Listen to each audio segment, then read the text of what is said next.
الحمد لله رب العالمين والعاقبة للمتقين الصلاة والسلام على سيدنا محمد وعلى آله وأصحابه أهل بيته وأولياء أمته أجمعين. எல்லா புகழும் நம் அனைவரையும் படைத்து நமக்கான ரிஸ்குகளை அழகான உரைகளை கொடுக்கக்கூடிய அல்லாஹ் ஒருவருக்கு உண்டாகட்டுமாக.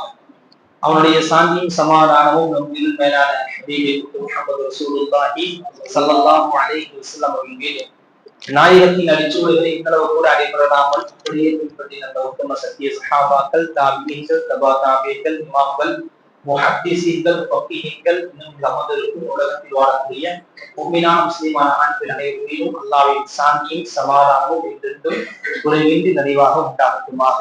ஆமீன். என்னுடைய உரையை துவங்குவதற்கு முன்னால் இஸ்லாத்தின் காணிக்கையான சலாத்தினை அதற்கு பதிலை எதிர்பார்த்தவனாக தங்களுக்கு முன்னால் சமர்ப்பிக்கிறேன். அஸ்ஸலாமு அலைக்கும் வரஹ்மத்துல்லாஹி வபரகாத்துஹு.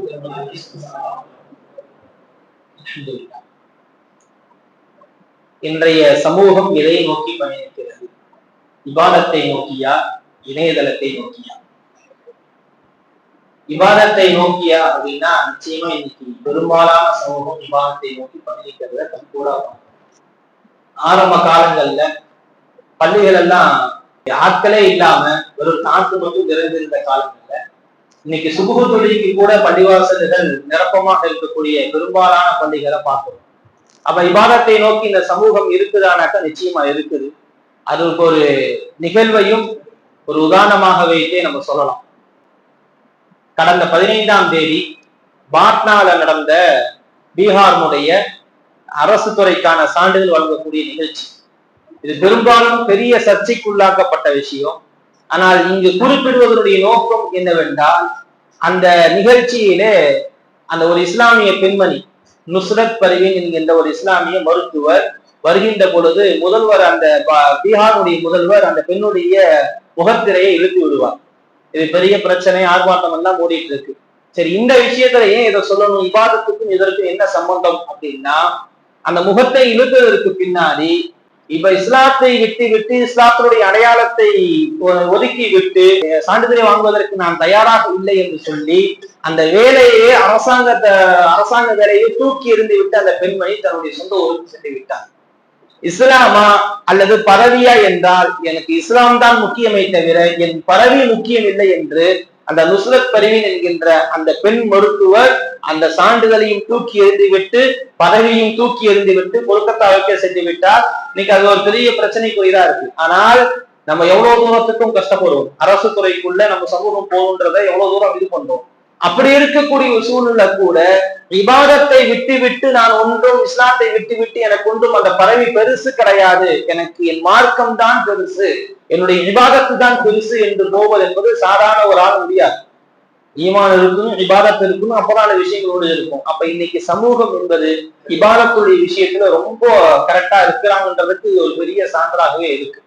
அப்ப இணையதளத்தை நோக்கி இந்த சமூகம் போகலையா அப்படின்னாக்கா முழுக்க இணையதளத்துலதான் இருக்கும். அதுல மாற்று கருத்தே கிடையாது. இணையதளத்தை நோக்கி இந்த சமூகம் போயிட்டே தான் இருக்குது. இன்னைக்கு நிறைய விஷயங்கள் இணையதளத்தின் மூலியமா இந்த சமூகத்திற்கான நிறைய அவப்பேறுகள் ஏற்படுத்தக்கூடிய நிகழ்வுகள்லாம் நிறைய இருக்கு. இப்ப இணையதளம் சொல்லும் பொழுது பாத்தீங்க அப்படின்னா, ஃபர்ஸ்ட் எல்லாம் திருமண மண்டபங்களுக்கு நம்ம போவோம். திருமண மண்டபங்களுக்கு போனோம் அப்படின்னாக்கா எல்லாருமே நலம் விசாரித்துக் கொள்வோம். எப்படி இருக்கிறீங்க, என்ன இருக்கிறீங்க, வேலையெல்லாம் எப்படி இருக்கு, உடல் நலம்லாம் விசாரிச்சுட்டு இருக்கக்கூடிய சூழலுக்கு மாதிரி இன்னைக்கு திருமண நிகழ்வுக்கு போனாலே 4-5 இளைஞர்கள்லாம் அப்படியே சேர போட்டு ரவுண்டா உட்காந்துக்குவாங்க. உட்காந்துக்கிட்டு திருமண நிகழ்வு, இரு மனங்கள் இணையக்கூடிய நிகழ்வு, இரு குடும்பங்கள் ஒரு குடும்பமாக மாறக்கூடிய ஒரு சூழல். அப்படி இருக்கக்கூடிய அந்த திருமண மண்டபத்துல என்னதுங்க, சேர் ரவுண்டா போட்டு உட்காந்துக்கிட்டு அவனை வெட்டுடா, இவனை குடுடா, பின்னாடி வராம பாரு, அவன் ஒரே சுடுறா, ஒரே அடியில் அவனை குடுடா, சமீப காலம் நடக்கக்கூடிய நிகழ்வு. அப்ப திருமணம் என்பது எதற்கு இருக்கு? அப்ப இன்னைக்கு அதம்பாரம் இந்த சமூகம் என்ன ஆயிடுச்சுங்க, இணையதளத்தோட போயிருச்சு. பேசுவதை மறந்துட்டாங்க, ஒருவர் பேசிக் கொள்வதையே மறந்துட்டாங்க. இன்னைக்கு இணையதளம் வந்தனால எல்லாருமே என்ன பண்றாங்க, அது கூட பேசுறதுக்கே நமக்கு நேரம் இல்லாம போயிருச்சு. அப்போ இதை மறந்து நம்ம எதோட பயணிச்சுக்கோங்க, இணையதளத்தோட தான் இன்னைக்கு பயணிச்சுட்டு இருக்கிறோம் அப்படின்றது நம்ம வரலாறுலாம் சொல்ல தேவையில்லை. நம்மள்ட்ட இருக்கக்கூடிய நிலைமைகளே அதற்கு பெரும் சான்றாக இருக்கு. அப்ப இரண்டை நோக்கியும் இந்த சமூகம் பயணிக்கிறது. அப்ப எதற்கு நம்ம தீர்ப்பு கொடுக்கணும் அப்படின்னா, இந்த 4 பேச்சாளருடைய பேச்சை வைத்துதான் தீர்ப்பு கொடுக்க போறோம் இன்ஷா அல்லாஹ். இப்ப இதுல எது நமக்கு சரியா இருக்கு, நம்ம நிகழ்வெல்லாம் பாக்குறது கிடையாது. பேச்சாளருடைய பேச்சுகளை வைத்துதான் நீங்க தீர்ப்பு வழங்கப்படும்.